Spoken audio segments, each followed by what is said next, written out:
Setiap ada waktu, Kadis Pendidikan Daya Aceh Usama El Madni selalu menyempatkan diri berkunjung ke sejumlah dayah di wilayah-wilayah yang dikunjunginya.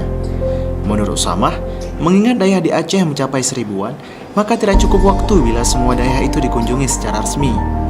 Maka setiap ada waktu kosong selalu dimanfaatkannya untuk dapat bertemu dan bersilaturahmi dengan pimpinan dayah. Kunjungan ini kognito, kunjungan dadakan dan tidak resmi. Seperti tadi siang, seusai menghadiri sebuah acara dengan Bupati Aceh Utara di Lok Semawe, Kadis berkunjung ke dayah Raudhatul Ma'arif Catrun di Kecamatan Muara Batu, Aceh Utara. Di dayah ini, Kadis ditemani oleh Tengku Muhammad Amin atau yang akrab disapa Ayah Catrun. Pimpinan dayah melakukan peninjauan sarana dan prasarana dayah tersebut.